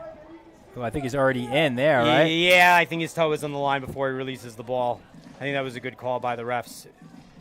If it's questionable from up here, I think that they had a better view. I mean, ultimately, Alexander did the right thing. He absorbed the contact from Freeman from behind, got himself underneath to set himself up for the best possible scoring opportunity, but the edge of his cleat touched the black line of the crease. That's no bueno. See some of the history here for Port Washington. They've been in the semifinals now the last, or you see their 3 years here in 17, 18, and 19. You have to go back to 1995 for the last time they won a county title. We mentioned at the top of the broadcast, in 2000 was the last time they won a conference championship. So it's been a long wait for Port Washington. And look, when you talk about Nassau Conference A, it's perennially you're talking about Massapequa, Syosset, Farmingdale. Those are your big dogs. And Syosset, here's the reason why they've been a big dog, right? 5-time county champions. They've won a pair of Long Island championships. They were in the state final in 08. That's the one piece that's been missing here for Syosset, that elusive state championship. And what a team they had there in that early, like 12, 15, or 15, 16. You had Mac O'Keefe, of course, who went on, and all he did was become the all-time leading scorer in the NCAA. You had Alex Kincannon, who is just finishing up, I think, his like 7th year. Crazy how college lacrosse is going with so many guys and the extra years. But Kincannon finishing up at Hofstra. Had a great year with Tierney, Ryan Tierney for Seth Tierney. So Syosset has so many college players as well. Over 150 right now. Ryan Hunter from Ohio State was in the mix around that time. Before that, there were the Cohen brothers, who all went to Harvard. Of course, the Loftus brothers went to Duke. Ed and Chris, who played midfield and attack. And then, of course, Dan, who was an All-American goalie here for the Braves. Haberman and Singer. Singer is that next sort of level or next of the great poles. Singer, though, a little over-aggressive, and he will be called for the foul. And here's the funny thing. I know what you're going to say. This is part of the conversation I had with Calabria where he says he often tells guys, especially Singer, don't worry. The fouls that you get here in high school are not the fouls that will be called for you in college. Singer's going to go on to play for Connor Busick at Cornell. I'm not sure about that one. Again, I'm really loving every time Henry Haberman and Singer go up against each other. Yes. Haberman kind of got a step on Singer, was getting underneath. Haberman actually ducked his body low, and I think that Singer kind of checked down to the extent that the refs thought that was a bit of a rough, but big man up here for the Vikings, especially with your best close defenseman off the turf. Haberman bounces it and is right into the stick of Greco. Can they get the clear?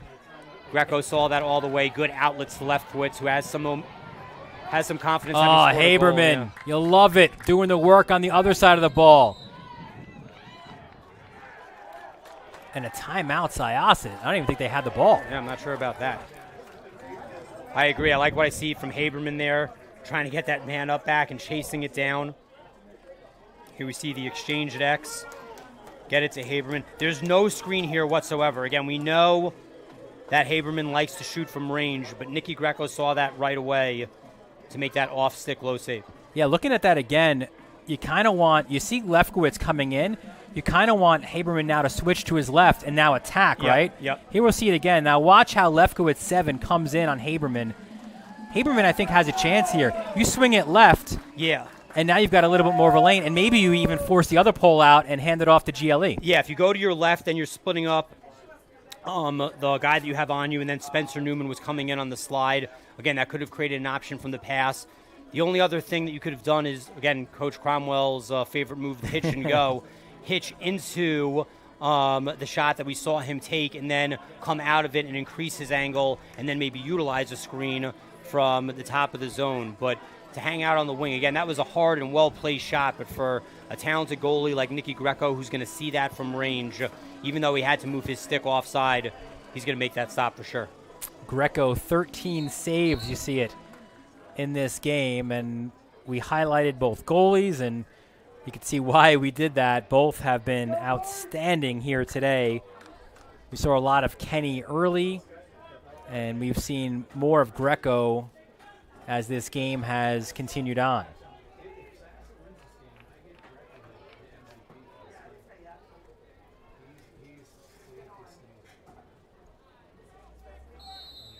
So we are even at 6-on-6. Stepping in is Nick Accardo, and there's Buetti. Buetti with a goal and an assist on this game. Marist-bound senior. Accardo with the short stick. Gets it back to Alexander in his office. Freeman on him. Turns, goes the other way. Alexander, hands off. Overhand shot wide of the mark by Buetti. Really never got a chance to truly load and fire the way he wanted. No, that was a quick release, but a good job by Alexander to retreat there. Freeman wasn't giving him anything. Did a good job of turning away from pressure and finding Buetti for a shot. Garone tries to get it to Giovinco on the crease. That bounces wide. Another turnover. And we'll go the other way, but we'll see if this ride that he described before, we saw it all year long from the Tar Heels, this super uber aggressive ride. Let's see if it can cause another turnover. Kenny. Isaac Neal is now bringing Matt Hillman and Hudson Greenberg off the field to replace them with short sticks.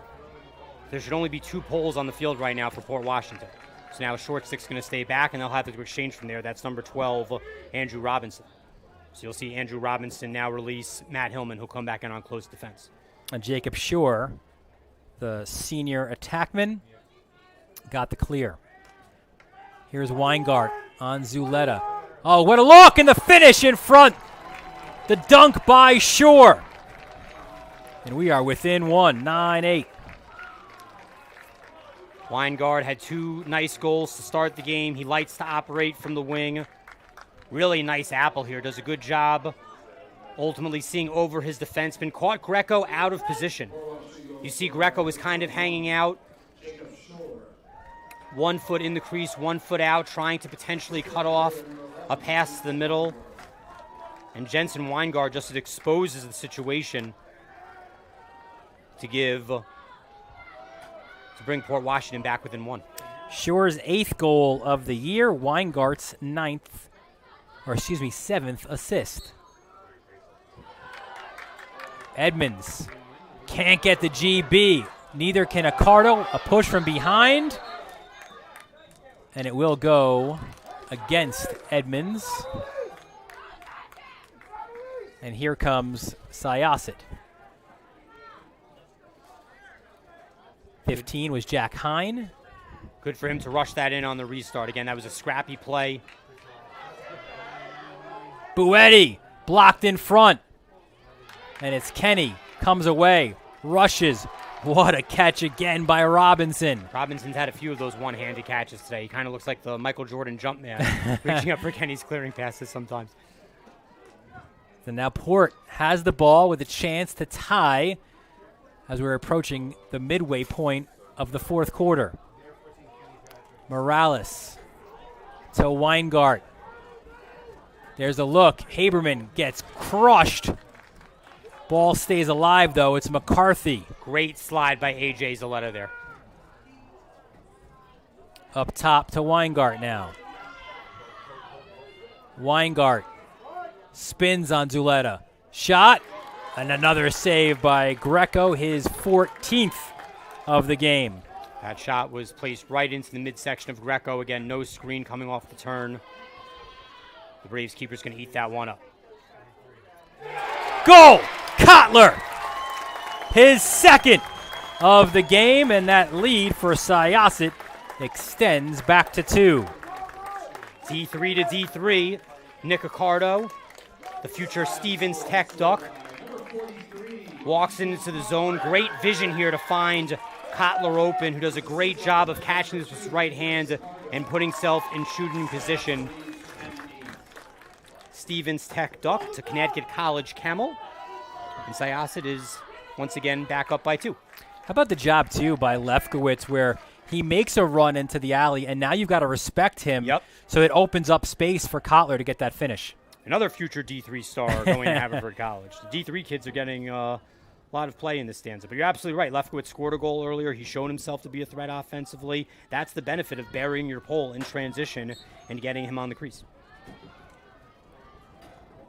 Another battle at the face-off X, and this will go the other way. So Port, which led early on, and another penalty is given. This a 30-second misconduct penalty. So the 3rd misconduct penalty given today, all, I believe, by the same official. Yeah. The others were just, you're off after the goal. Now it's a man-up situation for 30 seconds. If Syosset is not able to win this game, this penalty in the one on Alexander is one that's going to bite them. Again, I'm not sure what happened there. We talked about Alexander. We're not sure if there was anything said on the field that we didn't hear. But from what we saw, didn't really seem to warrant a penalty in a game of this magnitude. This is a little bit more space now for a guy like Haberman to operate. Here he is. Hands off. Gets it right back. Lefkowitz slid to him. Low shot. Greco makes the save, picks up the loose ball. Good job by Spencer Newman there to knock that one down. I was on his way to Greco, and here we'll see Lefkowitz operate in the clearing game. They go pole to pole.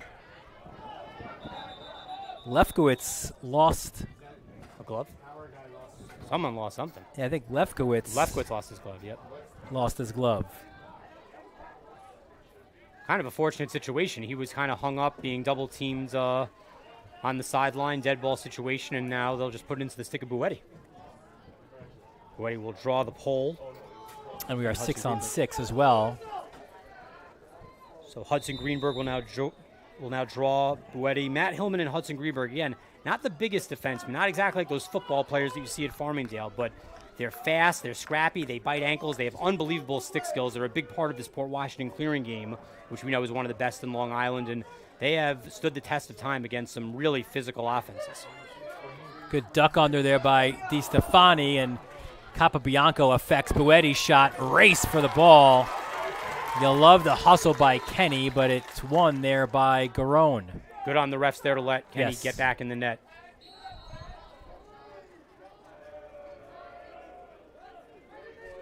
Four minutes.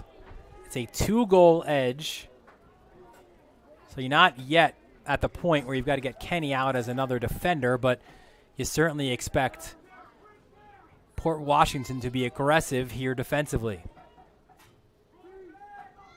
Syosset's done a good job of really extending possessions here in the second half, getting quality looks, getting the ball back on the ride.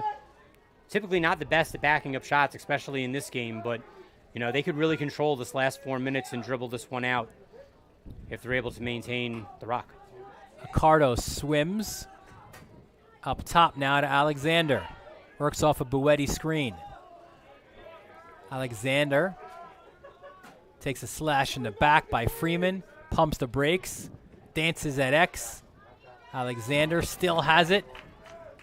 Head on a swivel. Goes GLE. And now the stall warning is called. That was a quick stall warning. I thought they had at least 15 more seconds. Accardo!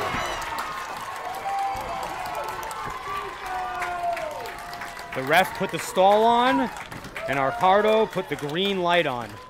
Good matchup for Accardo on Morales. Again, he's an offensive midi who's really been running a lot in between the lines. Accardo does a good job of changing direction, almost uses A.J. Alexander as a half screen. Freeman doesn't react whatsoever, and good job by Accardo as he's approaching the crease to ultimately read the body of Kenny, who again is a very quick, versatile goalie, can pop out his body in a multitude of ways, and just does a good job of sensing the situation, putting that over Kenny's shoulder to finish that one high. So Nick Accardo gets the goal, and now his younger brother Luca with a massive face-off here. It's still loose. How about that ground ball? Matt McPhee, a massive ground ball. If you're McPhee, you want to get rid of this now. Port Washington is completely shutting off. Lefkowitz is going to the box, so you might want to look back towards the box. And there it is to Garone now. And a flag is down. Garone, why not? 12-8 Syosset. Well, Dylan, drawing the penalty on that one. I think that might be the dagger, and I think we might be scheduling Kangaroo Court at Farmingdale High School. Garone against Capobianco. Again, Garone, not the biggest defender, but does a good job of putting his shoulder into the Cortland down defenseman. Fires this one sidearm, high to high over Kenny. 3-goal lead for the Syosset Braves on their home field. 2 minutes, 30 seconds left to go. And unless Port Washington puts 4 in quick to secure the top seed, this is going to a coach's debate out in Farmingdale. So Garone's third goal of the game. Edmonds the win. Port's got to move it fast. That was a little bit too fast. Good ground ball picked up by Weingart, but they've got a lot of ground to make up. Weingart wants to do it quickly, and he does! Weingart the finish, and Port not going anywhere yet. Weingart gets the hat trick once again, operating from the wing. Does a good job of recognizing the situation, gets underneath on Accardo. A.J. Zaletta's a little bit late. And ultimately, Weingart does a good job here of taking that extra step toward the middle of the crease and then finishing on the short side past Joey Greco. I love, too, that we see, I don't know if we can get a look at it, but behind in the corner of Kenny's goal, we'll get to it if we can in a little bit. But all the baseball parents after the baseball game, they just turn themselves around, and now they're watching the way this one ends. Edmonds, another win. Syosset was playing Farmingdale in baseball today. Good timeout. Yes, a very good one. As Weingart had the ball in his stick. So 2:05 to go. A 12-9 lead for Syosset. And again, we'll let you know what this one means. If Syosset holds on to this lead, Nassau Conference A ends with a 3-way tie between Syosset, Port, and Farmingdale. The coaches will have a meeting tonight.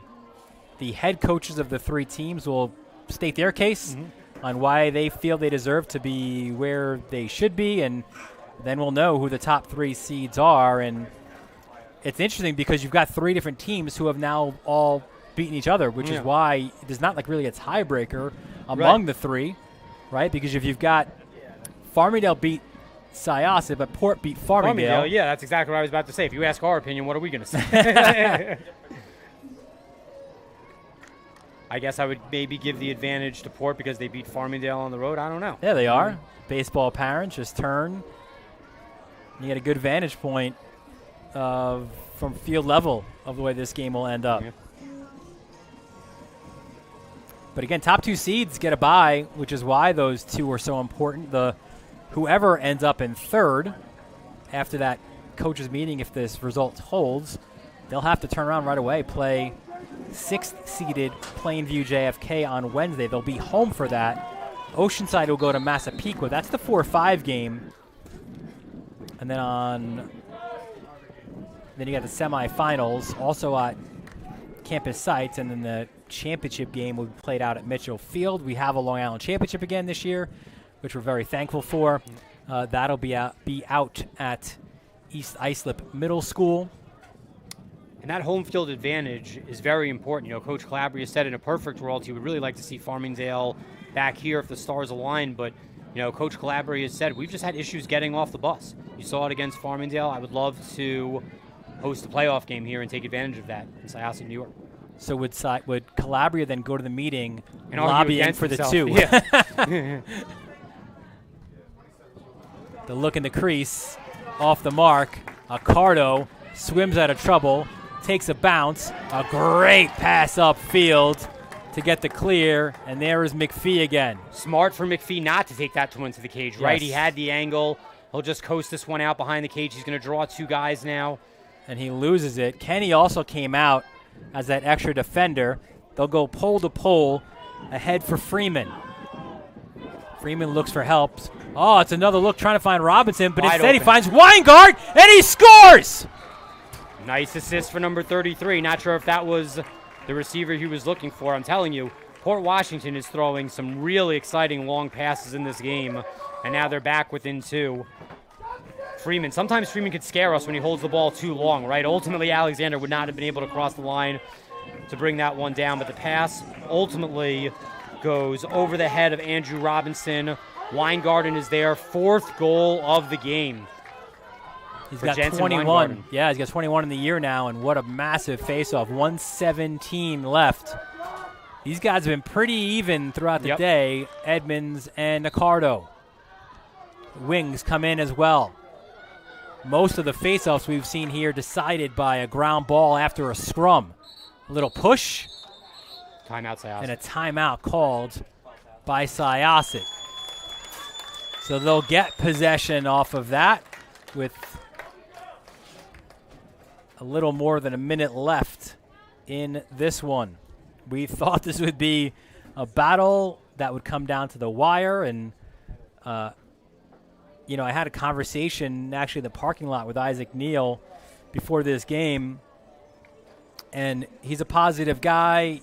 He's got a great head on his shoulders, the Port Washington coach, and of course he wants to win the game, right? Of course he wants to be the number 1 seed.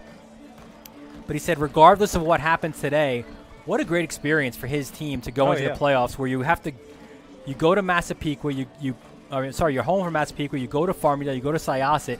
That's what you're going to see in the postseason. Yep. Right? And he said, honestly, if we finish first, if we finish 30, we're all going to probably see each other. Right. It's not like you're not going to see this team again, especially if you make a run to the championship game. So it's a matter of adjustments in the second matchup, but you see the job that Greco has done today. 18 saves on the day. He was our impact player coming in. He's shown why. He's got a future, likely, as a Division I player. Again, he'll go to IMG for his PG year in a year's time. This has definitely been a great one. About 16 years ago on this very field, Jericho played Syosset and actually won in a 10-9 upset an upset that's still considered to be one of the biggest in Long Island lacrosse history. Again, a back-and-forth game that went down to the wire and decided by a one-goal decision. We still have a 2-goal decision in this one, a bit of a higher scoring game, and a lot more on the line in this one. You saw there Kenny with 8 saves as well. Most of his came early on. It's funny how his save total is always low. Yeah, I'm telling you. He should get credit for 2 saves for each one that he makes, considering what he has to do in order to get credit for them. Yeah, that could be like a new PLL stat, right? Yeah, right. They're trying to do the hockey assist. They have 2-point goals. Right. It could be 2-point save. 2-point saves. Kenny out now as that extra defender. Accardo turns. He's under duress. DiStefani. Good pass by him. Kenny. Giovinco bounces off of him. Stall warning is on. Giovinco stepped out. Well, took about 24 seconds off the clock there. Good game of takeaway behind the net. And there's Freeman again. 30 seconds. He had an assist in the last one. Port down by 2. Oh, Morales is open on this side. Here comes Weingart now. Weingart turns on Zuleta. Goes inside. Oh, the pass intended, intercepted by Greco. That's going to be a free clear. That's going to be a free. Great job by Nicky Greco to cut off that pass. Greco was throwing the clearing pass. When the goalie is in the crease and he's throwing a clearing pass, if he ultimately collides with a riding attackman stick, it is a free clear for the goalie's team. So that was really, really smart recognition of Nick Greco to cut off that pass and then advertently throw a bad clearing attempt, but to make contact with a Port Washington's attackman stick in order to get the free clear. But Syosset won't get to keep it for long. Yeah, but this one will be academic here as they count down the final seconds. So Syosset wins it 12-10, and chaos reigns in Nassau Conference A. A big bounce-back effort here by Syosset, and again, it was all Port Washington early on. They had a 4-0 lead after the first. Syosset comes roaring back, and a big reason why they win this game is that man in the cage, Joey Greco. That won't even count as one of his 18 saves, but just the interception there, make it 19 saves on the game for Greco. What a performance in the biggest game of the year to date. There's bigger ones going forward, but a huge win for Syosset. Now, what does that do? That means that we are all tied atop Nassau Conference A. Syosset, Port Washington, Farmingdale, a 3-way tie atop the division, which means that somewhere over there is John Calabria. I don't know if he can get some dinner first, maybe something to go, something in the car. He'll get himself out to Farmingdale High School. Got a slice of Mario's pizza maybe. He'll say hi to Isaac Neal as well, and Mike Hungerford perhaps will greet them at the door. For sure. And we'll have this coaches meeting to decide the top 3 seeds. And again, we know 4 through 6, and this is what we were talking about. This is what it means. 4 is Massapequa, that did not change. 5 is Oceanside, that did not change. And Plainview JFK is 6, that wasn't changing either. But it's all about who the top 3 seeds are. Now, does it mean a lot? I think if you're the 2 and 3, it does certainly mean a lot, because if you're the 3, you're playing on Wednesday. You've got to play the 6 seed. Now, of course, you'll be the favorite. You'll be home, but we've seen anything can happen, right, in high school lacrosse. Top 2 seeds get a bye. That's very important. You avoid that first-round game. You go right into the semifinals, and you do so at home. So it's all to play for here for these 3 teams. Yeah, it's interesting to see what they'll consider goals for, goal against differentiation. They'll take a look at the home and away slate. Port Washington might have an advantage to be the number 1 seed just because they played so many games on the road. And you can see some of those matchups that, again, we know the Oceanside Pequa game, Plainview JFK will be on the road against the 3 seed. The top 2 get the bye. And I just kind of wish I was a bug on the wall there, because I'd love to hear some of the arguments. And as you said, we're not being asked. We've seen all the teams. Not even sure what we'd say. Yeah, because we've seen the ups and downs, right? I mean, I would have maybe said Farmingdale was the best team after that win against Syosset. For sure. Then I would have said the way Port has to end the season. they would have been the team. Yep. And now Syosset showing some resilience to bounce back in this one off that tough loss to Farmingdale, and they can make their argument, and it should be interesting arguments on all sides. Well, it is senior day here at Syosset. A lot of fans and parents here to congratulate the Syosset team on the end of their regular season. A lot of these Syosset players, in solidarity, bleached their hair blonde. They'll carry that into the playoffs. Of course, West Genesee Upstate, who's won multiple state titles, they do crazy haircuts every year. So whatever you could do to build unity toward this point in the season, Syosset went with the yellow hair dye. But, yeah, we'll see what happens with the meeting of the minds in Daler country and how things will play out. Again, you can't take out of consideration how important home field advantage is. Coach Calabria says that he needs it for the Syosset team. His boys have had trouble getting off the bus, and ultimately these schools are kind of, pretty spread out amongst each other. You have Oceanside on the South Shore, Syosset on the North Shore, Plainview as well. So a lot of things to be decided tonight, and one way or another, a really exciting table and bracket to look forward to for the Nassau County Class A playoffs. Here's how you'll find out where we'll be. You go to our social media channels. Also subscribe here to our YouTube channel. We will have playoff lacrosse where we will be, much like the top 3 seeds will be determined, maybe even tonight. So take a look at all our social media channels to find that out. So the regular season, the first one back since 2019, has concluded. Here in Nassau County, we've seen a lot of exciting lacrosse. The best is still in front of us, and we certainly hope to bring as much of it as we can to you on the Varsity Media Sports Network. That'll do it here from Syosset again. Your final score, the Braves with a 12-10 win over Port Washington. 3 teams tied for first. We'll find out who emerges from the coaches' meeting tonight. We thank you for joining us, and we look forward to seeing you in the playoffs. Have a good night, everyone.